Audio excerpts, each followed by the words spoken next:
প্রতিবাদ আমরা চাই।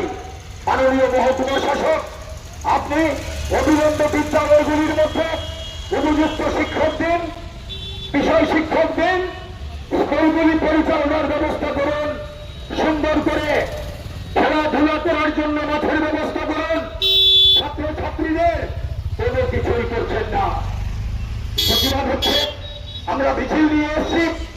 সেই এলাকার মধ্যে আপনারা যান, দেখবেন ধানের জমি, কৃষকরা তাদের ফসল মার খায়। পুরো আগরতলা শহরের জল হাওড়া নদীর একেবারে উপর থেকে, বড় বড় পাহাড় থেকে যেই জল হাওড়া নদী বেয়ে আসে, বাংলাদেশে ঢুকার মুখে রাজনগরে ফ্লাড হয়। কালাপানিয়ার জল সেখানে ফ্লাড হয় দক্ষিণ রামনগরে।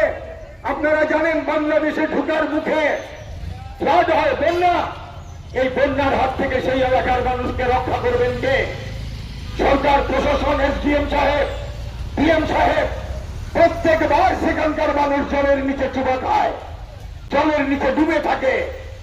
কিছু কিছু বোন আর কিছু চিরা নিয়ে যাওয়া হয়। আজকে বছরের পর বছর যাচ্ছে, এটা সংস্কার করার কোনো ব্যবস্থাই নেই। কালাপানিয়ার এই হচ্ছে অবস্থার পরে ফসল যদি মার খায়, ধানের ফসল মার খায়, ফেলে পরে শাকসবজি বর্তলা বাজারে রাজনগর থেকে শাকসবজি আসে, সেই শাকসবজি বন্যার জলে ধুয়ে যায়, কৃষক মার খায়।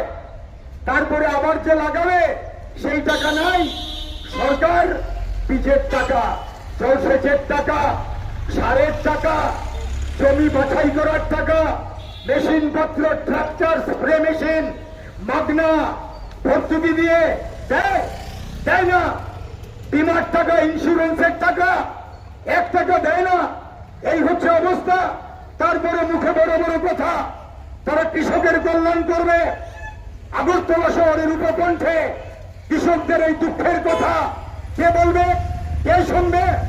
এই রাজ্য সরকারের এটা শোনার টাইম নেই, এই রাজ্য সরকারের এটা শোনার ধৈর্য নেই, এটা শোনার মানসিকতা নেই। কাজে কৃষক বিরোধী সরকার। আমরা রাজনগর থেকে, সমস্ত কৃষকের পক্ষ থেকে আমরা দাবি করছি, কৃষকদেরকে সমস্ত ক্ষতিপূরণ করে দিতে হবে, অবিলম্বে দিতে হবে। বর্ষায়, খরায় তারা যে ক্ষতিগ্রস্ত হয় সেটা দিতে হবে।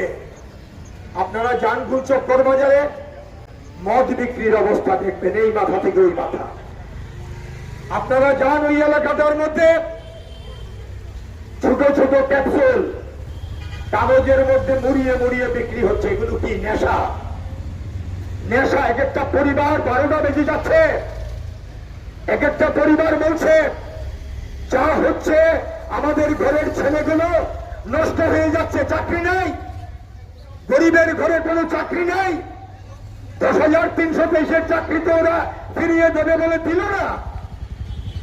একটা চাকরি নাই গরিব পরিবারে, যুবকরা চাকরি নাই তো কি করবে? এরা বিভ্রান্ত হচ্ছে, এদেরকে নেশা বাণিজ্যের মধ্যে ঢুকিয়ে দিচ্ছে বিরাট সংখ্যক যুবক। আমি সমস্ত যুবকের কথা বলছি না, ওই এলাকার মধ্যে গরিব পরিবারগুলির মধ্যে আপনি গেলে পাবেন, দেখবেন। আর ওই নেশা বাণিজ্যের সঙ্গে যুক্ত করা শাসক দলীয় লোকজন।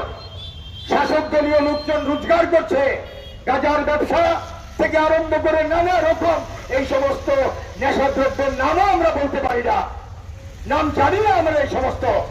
এই সমস্ত নেশাদ্রব্য বিক্রি হচ্ছে, যুবকদেরকে বিপথে পরিচালিত করছে। রুজি রুজি প্রশাসনকে দিতে হবে, তার সঙ্গে ভাতার টাকা প্রত্যেক মাসে প্রথম দিকে যাতে ব্যাংক অ্যাকাউন্টের মাধ্যমে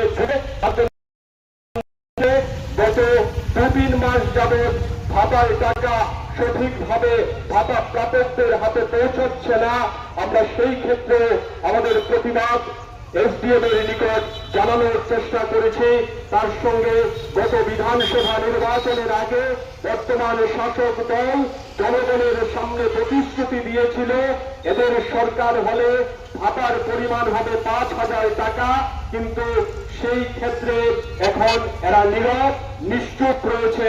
আমরা যে নির্দিষ্ট অনুযায়ী ভাতার অর্থরাশি বাড়াতে হবে, সেই সদর মহকুমা শাসকের উদ্দেশ্যে আমরা এই হাওড়া হয়ে গেছে হাওড়া নিয়ে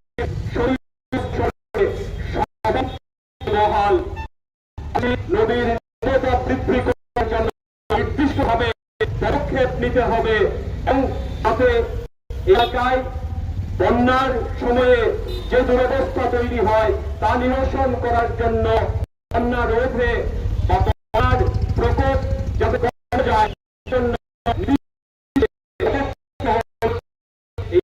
সুস্থ রাখার প্রশাসনে গ্রহণ করতে হয়। তার সঙ্গে যে খালের অবস্থা সম্পর্কে